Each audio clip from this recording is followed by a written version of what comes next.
I'm very happy. I'm delighted to join you online for the World Creativity Festival. And I want to thank my two dear friends, Enda dos Santos and Luca Foster, for organizing it and for inviting me to deliver this message to you. 20 years ago, on its 40th anniversary, UNCTAD held the 11th conference in Sao Paulo. And I was very happy to be there for 3 weeks and to work so closely with Gilberto Gil, the Minister of Culture, who I regard as one of the greatest ministers of culture there's ever been, and a wonderful man and a wonderful musician, of course. And now, 20 years after that, UNCTAD is 60 years old, and the World Creativity Festival is being held to mark that. And I'm delighted that Rupendra Kupara, who was the Secretary General of UNCTAD at the time of the 11th conference, is addressing this meeting today. It's absolutely appropriate. And we've moved a long way in those years, in those 20 years. The creative economy continues to grow vigorously. And I know we often talk about the number of jobs and the number of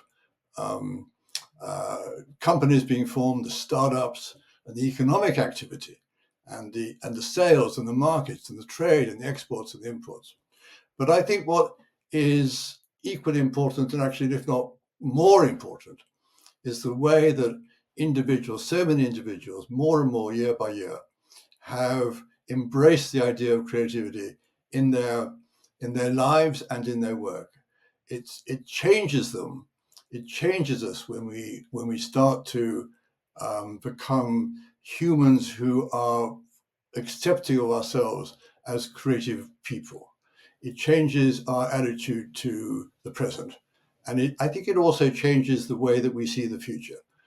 It makes us a more active engagement in the future. We want to look and see what will happen. I don't mean the long-term future. I mean the next second. What we are doing right now, and can we do it differently from the way we did it before, the way other people are doing it? Can we contribute something that's new in the way that things are made and shown and displayed and perceived, and will inspire other people? It's a way, creativity is a way of seeing ourselves now, and it's a way of shaping the future that we will live in. And I understand you're talking about the right to create. And I think that every person who lives a creative life assumes automatically that they have a right to create. And it's not just a personal right to create. Everybody should have the same right. And more people are claiming that right. To my mind, it's a right for creativity. It's a talent for creativity, but it's also a talent for being human. Creativity is a talent for being human. It's a way of thinking and motivating one's role in the world.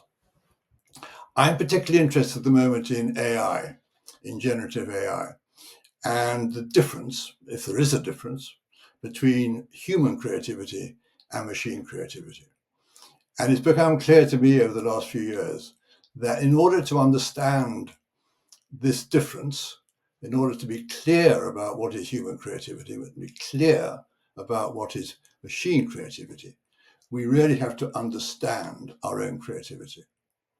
I think one of the greatest impacts of AI, generative AI, and its ability to mimic our creativity, one of the greatest results of that, the greatest impacts of that, will be a better understanding of human creativity.